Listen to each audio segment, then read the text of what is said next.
This is Franchise Today, brought to you by FRM Solutions, providers of the best-in-class software solutions for franchise relationship management. Franchise Today is your destination for weekly information, conversations, and interviews with accomplished industry leaders, all of whom share best practices for sustainable growth and sensible franchising. Here now, your host, Stan Friedman, to kick off this week's podcast. Today is Wednesday, December 20th. I'm Stan Friedman, and this is the final episode of Season 14 right here on Franchise Today. And we'll wrap up the season in style this week with Stefan Figley, president of 5-Star Franchising's 1-800 Packouts. But first, my thanks to Babs and Michael Barnett, co-founders of Romp and Roll, for sharing their story last week, and what a story it was. Great people, great brand, and as they take their second bite of the apple, I'm confident that it's going to be just as exciting as their first. Season 15 of Franchise Today will kick off on January 3rd with Home Franchise Concepts Chief Development Officer Jonathan Thiessen, followed by Entrepreneur Magazine's Editor-in-Chief Jason Pfeiffer on the 10th with a backstage pass to the inner workings of Entrepreneur's 2024 Franchise 500 and all that it reveals.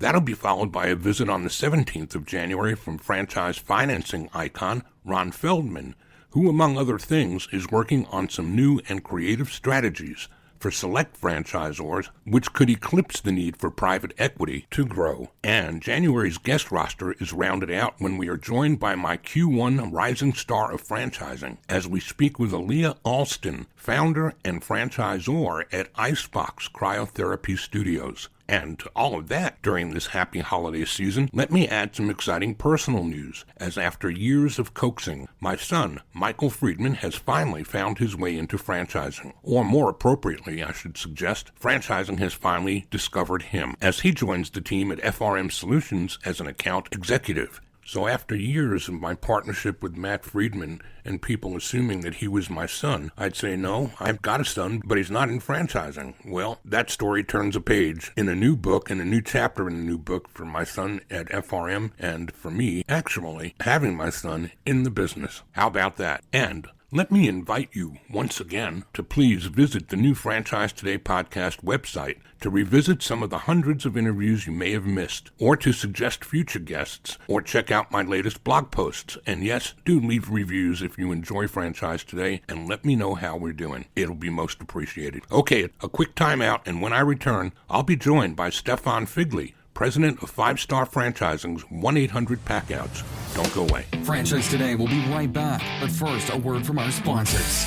Franchisors of restaurants, bars, and grills, and multi-unit franchisees, listen up. This message is for you. If you're looking to engage guests, elevate profits, and enhance your customer experience, Atmosphere TV is the answer. What's Atmosphere, you ask? Atmosphere is the world's #1 streaming TV service for businesses, here to help you make more and save big on overpriced cable packages. Atmosphere provides you with a free programming option, bringing more than 60 ultra-engaging audio-optional channels designed to please customers and increase their average ticket. So, how does it work? Well, it's easy. Upon sign-on, Atmosphere sends you a free device, loaded with over 60 channels of eye-grabbing entertainment. From news and sports to viral videos and fuzzy animals, every channel is family-friendly and designed to keep your customers happy and engaged. Plus, thanks to Atmosphere's 100% audio-optional format, the programming is perfect for any setting, no matter how loud or busy. So, stop playing and paying overpriced cable. Go with free TV instead. Just go to atmosphere.tv/sign-up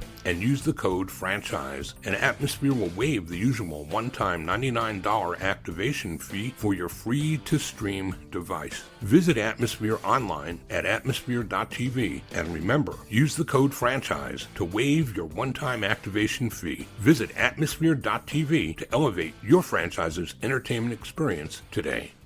Stefan Figley is a global strategic marketing and operations executive, a growth driver and results-oriented leader, bringing strategic vision focused on key metrics that drive increased EBITDA performance. Stefan leads organizational change, enhancing brand strength through innovative marketing solutions and products, stimulating dynamic marketing performance and multi-million-dollar revenue growth. He is a business and motivational leader and team builder who encourages his teams to realize the big picture impact of building market share growth for the organization. Stefan is also a holistic thinker who has delivered results and a tennis All-American and tour professional, developing keen ability early on to handle high-pressure situations and manage for success. Stefan Figley, welcome to Franchise Today. Thanks. I appreciate you having me on. Well, I'm looking forward to this conversation. I had one with a peer of yours a few weeks back in Danessa, Italia, who I've known and admired in franchising for a great many years. You, though, have been around for a long while as well, and I don't think our paths have crossed. Yeah, I don't think so, but I've been in the franchising world for quite some time, so it's kind of shocking we haven't crossed paths in that sense.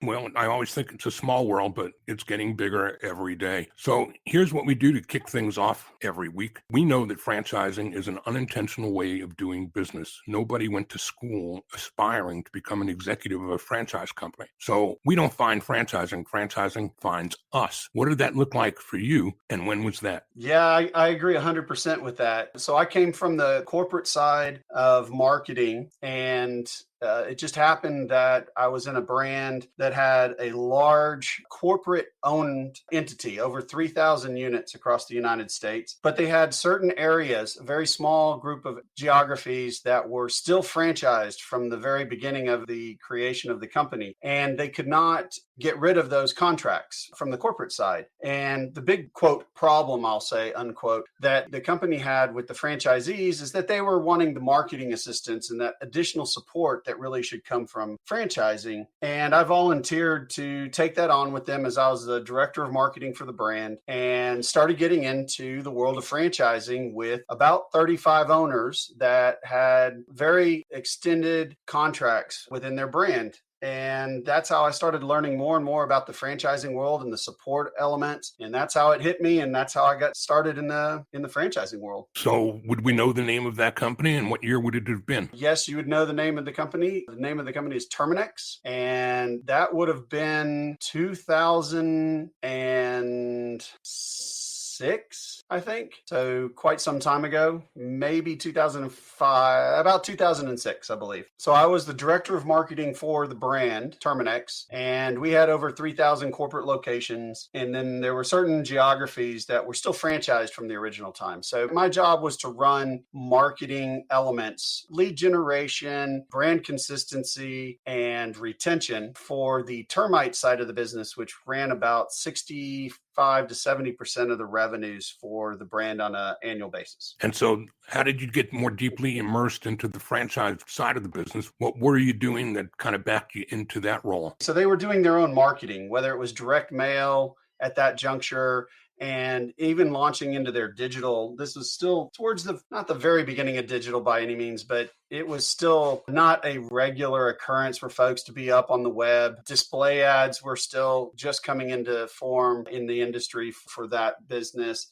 And so what I helped them is build a strategy that they could leverage the network buying power of the brand Terminex. So we would spend millions of dollars on advertising and marketing from the digital side, the direct mail side. And as one of the franchise owners, they couldn't connect with that because they weren't part of corporate. So I built a bridge that allowed them to connect and take advantage of pre-printed direct mail campaigns. They could just basically add on to the quantity that corporate was going to be able to use, and the pieces would be customized to a local geography. And as franchisees, they loved it because they got a price that was about 25 to 30% of what they were paying if they went in and did it all on their own. And they didn't have to create the content and the designs that were being done. That was all taken care of for them. So everything templated, but the buying power of the brand, the unit level economics just made nothing but sense. Absolutely. Just created better cost per customer rate with a better lifetime value for them when you looked at the overall analytics. And they really enjoyed enjoyed that. I mean, that was a great hit for them. I did that for about 2 years with them before I got promoted into another position within the company. And tell us about that. What did that look like? Sure. I moved over to the chief marketing officer role for Merry Maids, which was about 80%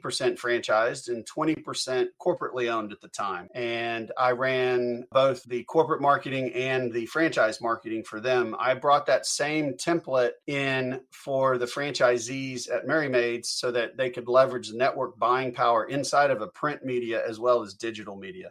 Now it's pretty common to have that buying power, especially in the digital world. But back then, it wasn't as readily available, especially on the print side. And as we moved into PPC campaigns and leveraging microsites for hyper-local digital marketing. So I moved over and worked with Merry Maids and the owners at Merry Maids. And that lasted for? That lasted about 4 years. And I moved over to a group that did exterior sunrooms, additional house add-ons. It was called Four Seasons Sunrooms. And was a growth and marketing strategy there. And we added digital and same type of role, really, but a large focus on that growth element and getting lead flow into the call centers, answering their questions and getting jobs out to franchisees at the time. And so for them, it was a little bit unique. We also had to rebuild the franchise model because they had let their FDD expire years before. And so I worked on that as well to put together a new FDD to continue their growth. So that takes you into a completely different place then, doesn't it? Yes, sir. It took me into a very different place. It was still great to work with the franchisees. That's what I enjoyed so much and still do with franchising is working with franchisees and people that are trying to build their business around a platform that they're trying to take as much advantage of and that they can utilize the different resources that are available. So that's why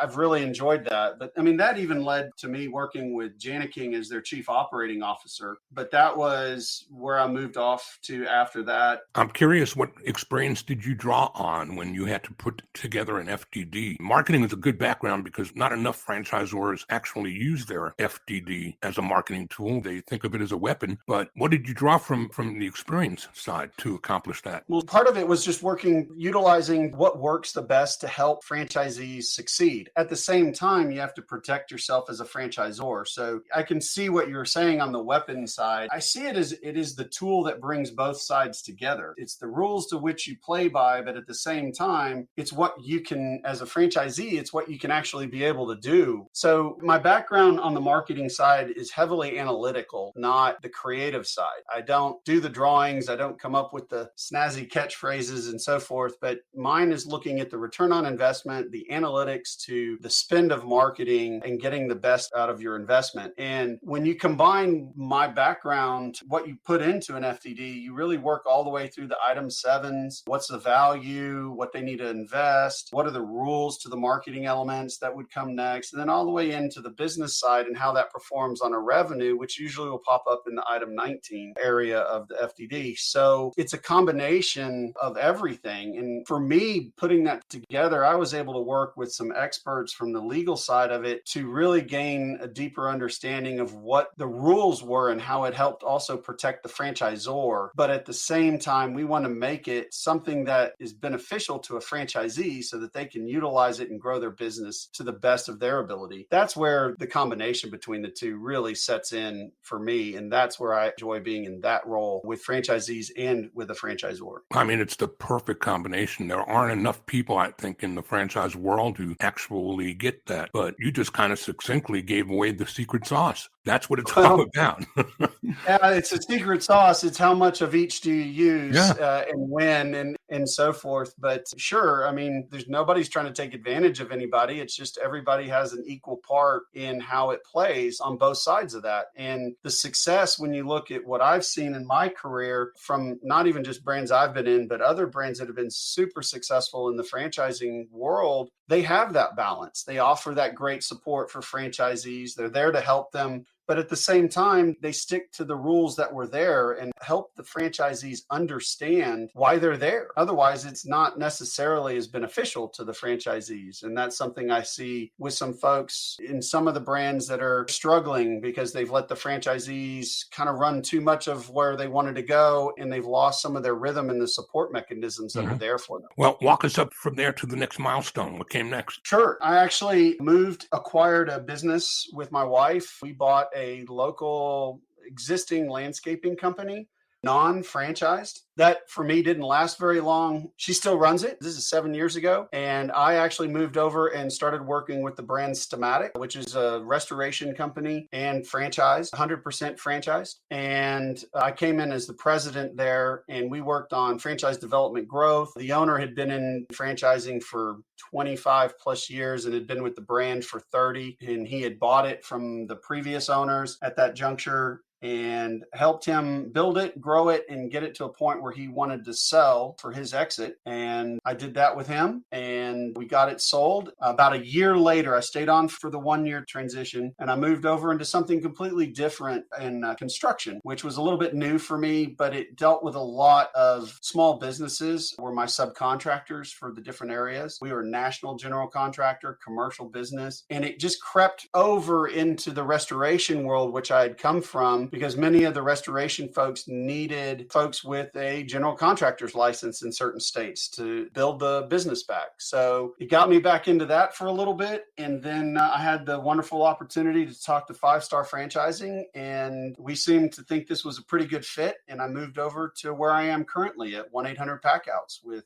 5-Star Franchising. And how long has that been? That's been since February. So I'm approaching, 9 months now almost. So tell us a little bit about 5-Star and the other brands that are associated with it and how you guys interact with one another and feed off of each other. Absolutely. 5-Star is the platform company. So they own 1-800-Packouts, 1-800-Textiles, Bio1, Mosquito Shield, Got You Covered, and 5-Star Bath Solutions, as well as Pro Nexus, which is a marketing services company that's internal, but also works with other brands that are not within that platform company. But as you can see, all those brands are home service related, and that's their focus. And we actually work very well together, in my opinion. The presidents of all the brands, we meet regularly. We discuss the dynamics that happen with franchisees. Some of us have multiple hundreds of franchisees, and some of us are a little bit more on the emerging side, like myself. And my growth mechanism is franchise development, and then how I continue to help my franchisees be the most successful possible from there. We work together with that to divide and conquer based on our experiences in franchising and see what's worked and what hasn't, and how we can offer that great support for everybody. So that's a direction that franchising today is hitting the gas as hard as it can in terms of bringing collections of companies. Private equity used to put up an umbrella over brands. Now private equity is creating brands to put brands together. So Chad Jones and Scott Abbott started this when? Originally, I believe this started in 2012 when 5-Star Franchising, the parent company, was created. But they grew it themselves until 2018, I believe, where they then partnered with private equity. And then that accelerated the growth even faster. That's when Mosquito Shield, Bio1, Got You Covered. And then last year in 2022, at the beginning of 2022, 1-800-Packouts and 1-800-Textiles was acquired. So you hit it exactly. And they're building and expanding into that. But Scott Abbott and Chad Jones are both heavily involved. Very exciting to work with. They're constantly innovating, which I think is extremely important. As a platform company, I think that's part of their job, is to come up with different ideas for the brands to work ways and see how it could benefit franchisees for more success. Yeah, and I think they're early adapters. We've seen so many more of these come about post-COVID, but they had a plan well before that. And look at what's going on here. You can't ignore it, right? No, we have been in full growth. It's great. Nobody's sitting back and resting on the laurels or what's happened. It's a definite push forward. It's an aggressive push forward. If there's something wrong, let's figure it out and try to build some opportunities and solutions to be successful and get those things into the right direction. Whether it's one franchisee or on a franchise system itself, do we need to work on different areas? So software implementations, making sure that things are working efficiently. And part of that is difficult to make sure a franchisee understands the big picture of why we're adding some of these things. And that's where, as the brand presidents, we have to then come in and build that relationship with the franchisees so that they understand, and we can build that communication so that they can truly take advantage of the elements of growth. What a great place to take a break. And let's come back on the other side of that break and talk about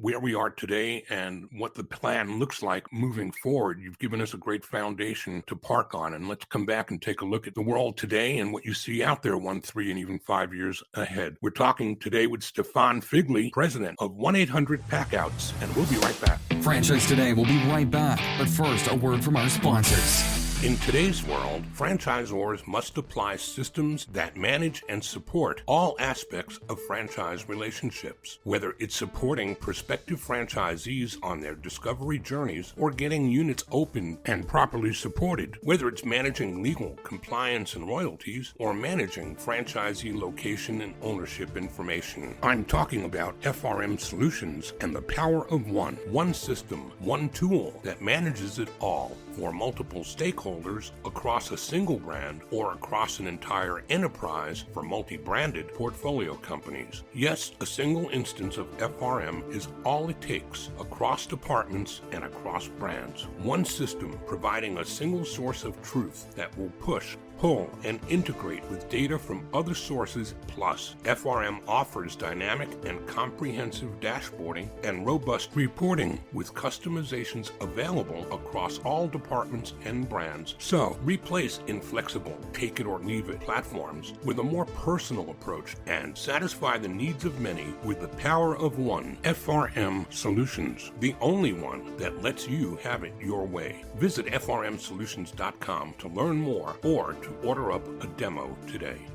And the conversation continues today with Stefan Figley, president of 1-800-Packouts. You know, Stefan, some people I think have a misconception of what your brand represents. They think that you're another Pods or another 1-800-Pack-Rat. I guess some of the disciplines of those businesses are taking care of people's stuff, and you do that too, but there's a lot more to the story. Why don't you give us a thumbnail of the brand itself and what it is that you do that isn't done elsewhere? Absolutely. So we focus on the restoration industry most specifically. So in the restoration world, you have a disaster that happens, and that can be anything from a fire or a broken pipe to a catastrophe such as a hurricane or a tornado. And so with that comes the repair, the fix of the problem itself. But in the same time, it puts people's and business belongings in the way. And we don't focus on the mitigation of it and the fixing of it. What we do is focus 100% on the contents of an individual's home, of a business's possessions, and so forth. So if there was a fire, soot would have gotten through everything. We want to make sure it's all cleaned and in a good shape for those homeowners or the client to be able to live their life again. And this is a major issue in their life. It's not something you prepare for at all. And there's a specific way to collect the information, work with the insurance company. You have to have the empathy to work with those folks that are in this situation. And we want to take care of their possessions, whether it's a business, whether it's a homeowner. Some of this means a lot to them, and it's a value to the insurance company. And so we balance in between all of that to make sure that it's handled correctly. So we pack it out of the house, if you would, and we then clean it professionally. We use ultrasonic tanks, drying, professional methods, not just, we go there and scrub it or something. That's not what we do. We pack it back up clean and store it until the property is ready for it to be brought back. So that's our main concentration of what we do that's different than just flat storage or just moving. We take care of people's belongings, and that's the difference for us. I learned in my conversation some weeks back with Danessa Ataya at Bio One, who are the people, I guess, who take care of the physical problem while you're taking care of the interior. I learned that Bio One has this incredibly high level of empathy in the relationships that they've got with the families as well as the insurance people and all the people that they deal with. I'm hearing that same bell getting rung here, and I've got to ask you a question about a children's book that you've produced, taking that empathy to a whole different place than just mom and dad, right? Absolutely. I appreciate you bringing it up. We created a children's book, a picture book, and we actually have two versions of it, a little boy and a little girl. And it's hard to think of this ever happening to you unless it's happened and you've had this happen at one point or not. But if you haven't, the parents are in a state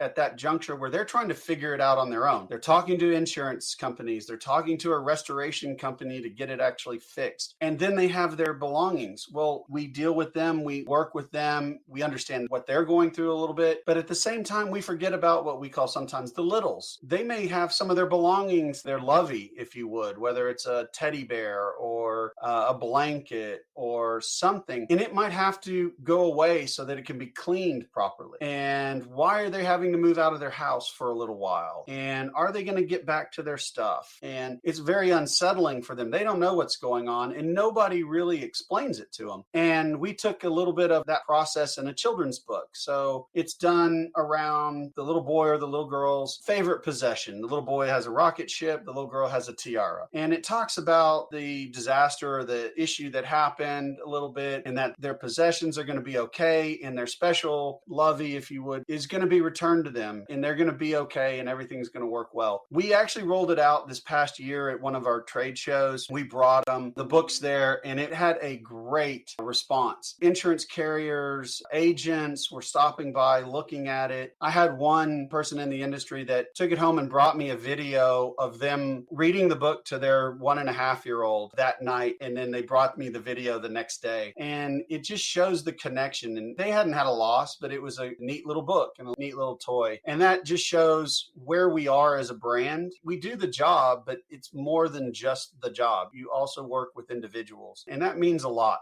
And we find that extremely important. And we talk to our franchisees. We work with our franchisees about that as well. So yes, you'll see that across us and almost all the brands within 5-star. It's extremely important. I just think that screams so much about the leadership and the culture. And every brand's got its secret sauce of whatever it is it does. But to me, that's just going the extra mile, plus, plus, plus. I think that's so commendable. Let's talk some about how franchisees work with you guys and how you work with them. Who are you looking for and who should be looking at you? We look for strong individuals, like I just said, but we don't just look at, do they have enough money to do the investment? Can they do this? We look at people that are going to be successful in our environment. And it doesn't mean that our environment is for everybody, but we look at people that have the concern, doing the due diligence as they look for their business, what their questions are, how they fit within it. So for 1-800-Packouts, we have folks that enter that have a big sales side. That's extremely important. You're going to need those relationships. It doesn't just happen. You're going to have to work through it from the marketing elements. You're going to have multiple conversations with folks. You're going to network. So that takes a certain skill set and have the willingness to keep that up and keep the conversations going. So there's that side. And then you have the other side, which is going to be pure operational side that has to execute it. We work in a heavy industry around insurance, and that takes a lot of evidence, inventory, show them what's happened, document.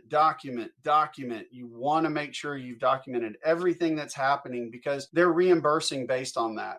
And that's how you protect that homeowner or that policy holder, as well as if you document it correctly, they're going to get the right things covered to make sure they have less to worry about. So we look for people in all of those elements. So you don't have to be an expert in everything. Most people aren't. I'm not. I try to surround myself with people that just make us better and stronger in areas that I might be weaker in. But we challenge new franchisees to think about that as well. What is your strength and what are you going to need that support in as you get going? And so those are the types of folks we look for as we evaluate new franchisees and who can be a strong growth mechanism for themselves. We want them to be successful. I don't want to just take their territory fee. I want to make sure I take their territory fee and they are going to be growing and hitting the numbers they want to hit and be successful. That is the right balance, in my opinion, to get the right folks into the network. And that's what we look for. So how big a deal is this in terms of investment? How large a territory does somebody buy and how much equipment do they have to control and manage? So we start,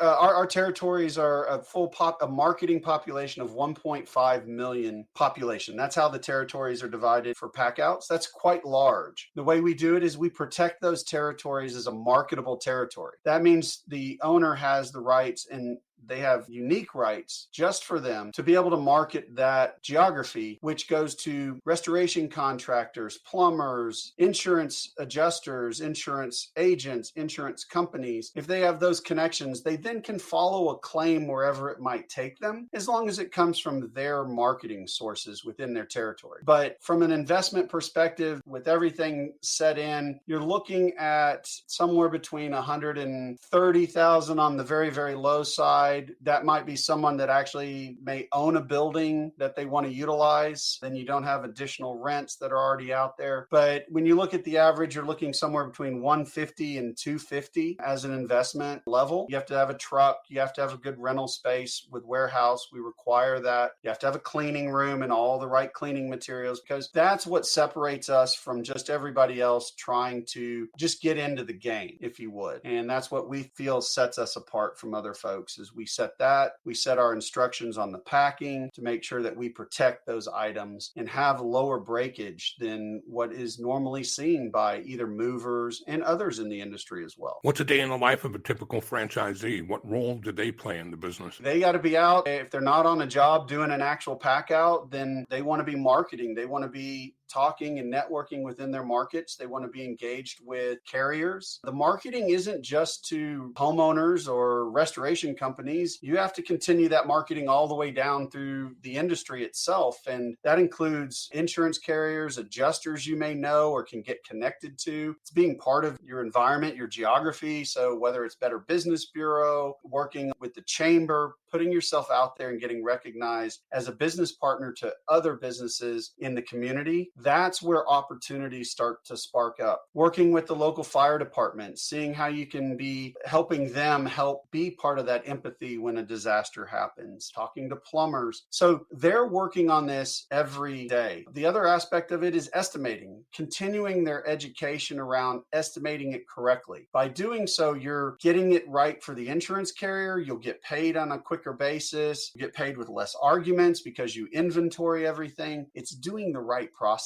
So a franchise owner is engaged on a regular daily basis, whether it's the full operations or they're out doing the marketing. They're going to be engaged in that execution. It's not a sit back and wait till something happens. That's not going to generate the revenue growth that I've seen in my discussion with owners seems very prevalent in the 1-800-Packouts network. What about on the benevolence side? Do you guys have a national charity, or do you allow your franchisees to make those decisions at the local level? We do have a national charity. It's Mercy Chefs. They operate in catastrophe situations. In the past, we built them a mobile kitchen, which they can take into a hurricane zone, for example, and cook for first responders and for people that have their lives have been potentially turned upside down. They may need a meal. So they're able to do that. So we do have that relationship, but we also encourage our franchisees to participate in local charities and possibilities to improve the lives of where they live and work as well. We should spend a minute talking about your unique training center. As I understand it, you guys built a place to be able to be the equivalent of a home that goes into the need for restoration. Tell us about that. Yes. So we have our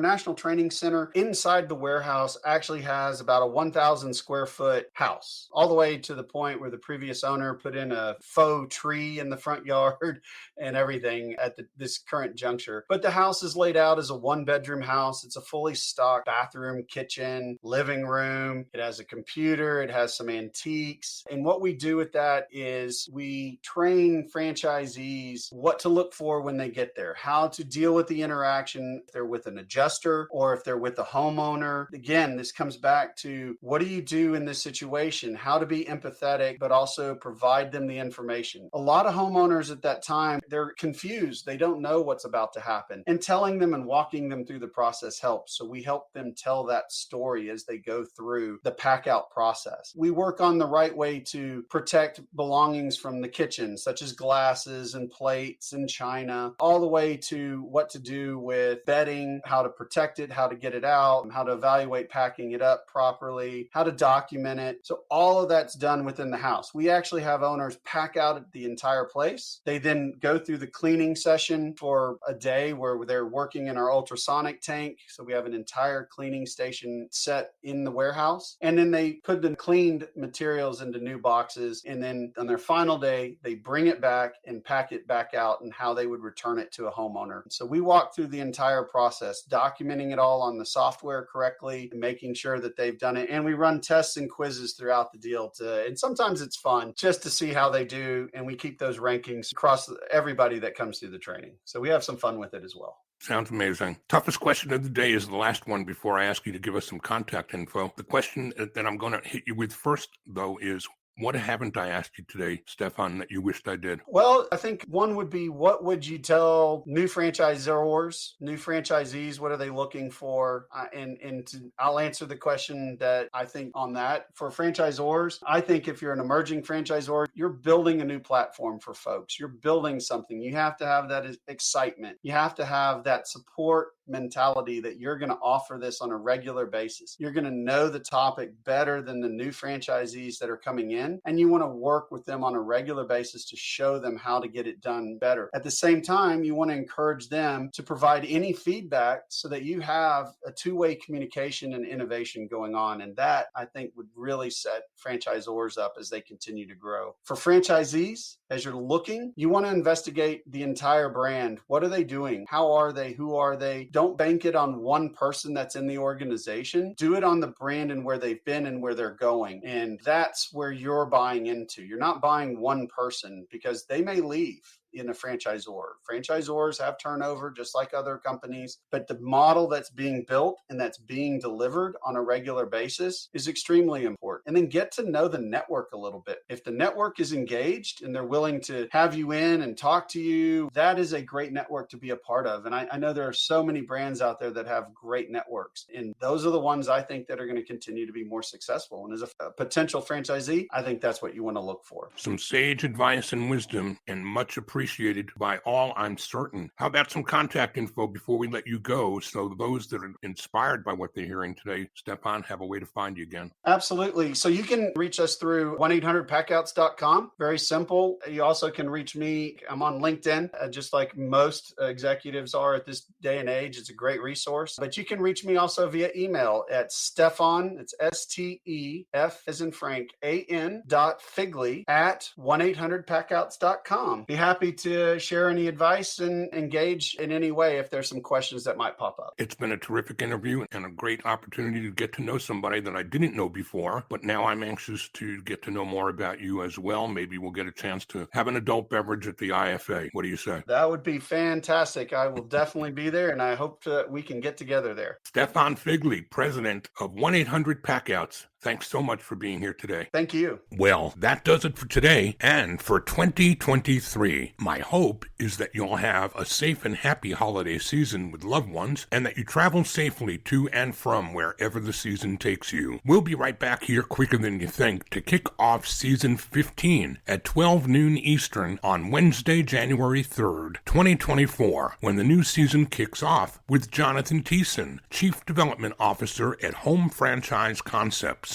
Franchisors of Budget Blinds, Tailored Closet, Kitchen Tune-Up, Bath Tune-Up, Two Maids, Concrete Craft, Light Speed Restoration, Premier Garage, and Aussie Petmobile. So until then, please remember to drop a review or a guest suggestion at FranchiseTodayPodcast.com. It's always great hearing from you, but especially so over the holidays. Until next year, I'm Stan Friedman, wishing you the best, the very best of all things franchising. And Franchise Today is out.